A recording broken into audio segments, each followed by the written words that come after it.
Triple H was booed out of the building after John Cena lost to Gunther at Saturday night's main event.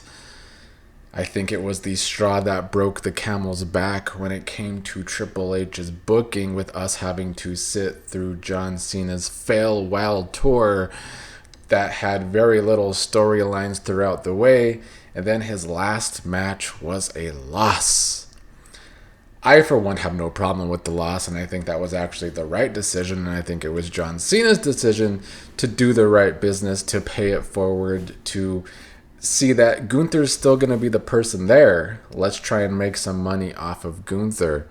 Now, of course, Triple H's booking has to have some good follow-up on Gunther, and we will see if that actually happens.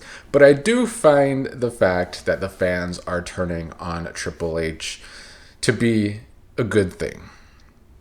Now, we'll get to why in a second, but I do also want to talk about all of the piling on that has happened since this booking decision.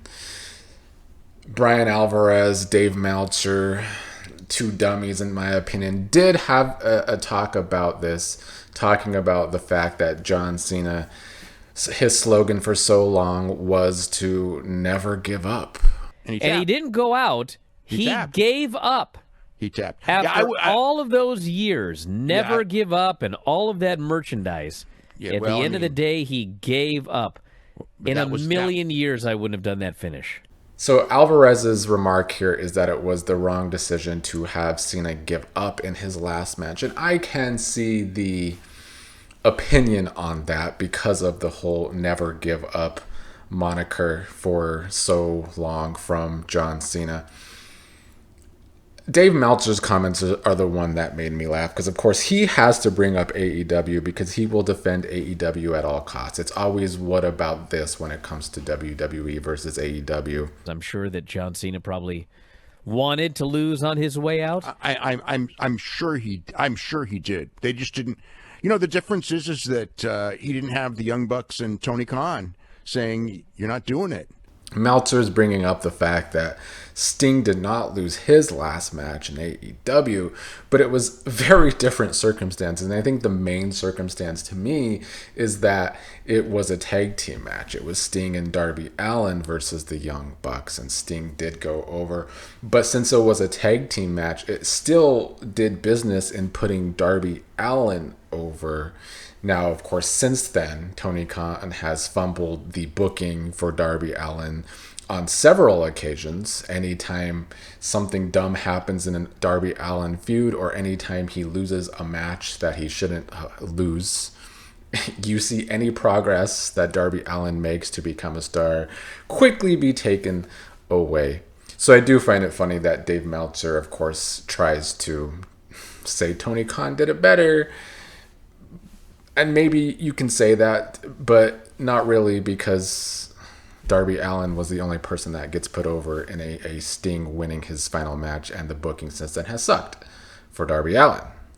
Now, do I think the booking for Gunther could suck after this? For sure, with the way Triple H has been over this past year. I also want to bring up Jeff Jarrett, who made a comment about this on Twitter too. Jeff said, "Love watching movies when the superhero gets destroyed in the final scene and then dies. Even better is when my favorite sports team not only gets beat but gives up with a smile on their face. Makes me feel good about spending time/money on the night." So he's also criticizing the booking here for Cena, the big superhero, losing here. It's just funny that this is coming from Jeff Jarrett, who has only done well in professional wrestling when it's been heels over strong for him. And when he was basically running TNA and was booking himself as the top guy, as a villain who kept going over on people at times when he shouldn't have gone over on people, you know, just a guitar shot here and a guitar shot there. And Jeff Jarrett was winning all these matches. So that coming from Jarrett is dumb. Cena losing, it's a precedent that has been set in the past when retirements come up in pro wrestling and wrestlers actually get a chance to have their retirement match. they usually lose to pay it forward, to do business. And that is what happened here. Now, I think the problem with this booking came before the match, obviously. There was no real story leading up to this. Gunther just winning a tournament to get a shot at John Cena was stupid from jump.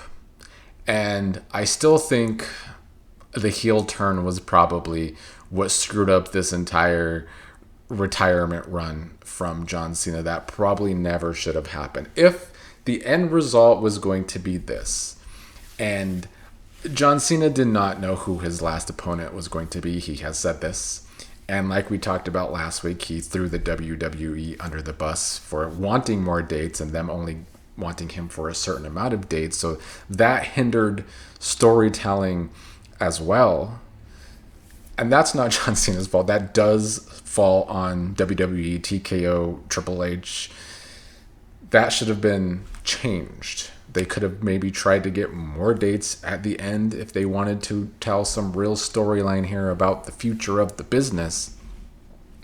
It is interesting to me as well that that's what Triple H was pushing when some AEW chants were thrown his way at one point after the John Cena stuff too, was that this night was about the future of the business. But I don't feel like they booked the future very well with AJ Styles and Dragon Lee going over in their match, and Oba Femi and Cody Rhodes match not really going to a fall. I don't really think they got the future of the business over with the other matches that night. Only Gunther, who's pushing 40 like the rest of the main event scene in the WWE right now. But the story should have always been, if this was always going to be the end result, which is how I know there was no real long-term booking here from Triple H, Cena would have become Super Cena again. Because that's how you tell the ultimate villain going over here, is that Super Cena's power finally ran out at the end here. It was too much for Gunther. You know, just seeing Cena dominated by Brock Lesnar a few months ago is just still makes me scratch my head too. What was the point of that? There was just no real good run here for the end of John Cena. So I hope that going forward, the crowd still feels some kind of way about Triple H, because while I don't want to jump on the trend of dogging this result, because I do think Cena should have lost his last match, overall, the booking has been pretty deplorable as of late, and I don't see it getting any better. And the only vision with the booking right now is the Vision. They seem to be the only one with a decent story going on, even though it's kind of like many stables we've seen as of late. I hope they can keep at least developing that, because nothing else is working. The fact that Drew McIntyre and Cody Rhodes are still feuding is just ridiculous. The booking for Drew McIntyre alone is like, where do you even go from here with the guy? Because he's lost every single major feud as a villain, that it's hard to keep caring about that feud with Cody. It's gone nowhere for Drew. So maybe if Triple H can't keep getting the love when he comes out on a random episode of Raw to get the crowd hyped, or comes out on a pay-per-view to say this is WrestleMania, maybe getting boos will make him want to book better. Maybe it will actually light a fire under his ass, because I do believe that Triple H likes or enjoyed the love he was getting when he was booking over these first couple of years in the 2020s.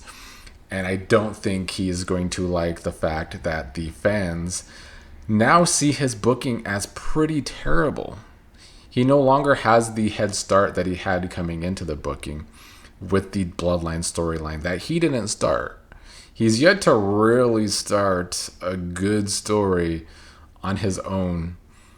I mean, I did like a lot of the Naomi heel turn feuding with Jade that unfortunately got cut short because of Naomi's pregnancy. That was maybe the closest thing to a Triple H storyline that he started himself that was actually growing to be a good storyline, or grew to be a good storyline that had nothing to do with the damn bloodline. Outside of that, even the Vision still has some bloodline undertones because of Paul Heyman's involvement. When can we get a storyline that is unique to the now, that is Triple H's baby? Will we get that? I'm having my doubts because Triple H has gone very lazy with the booking.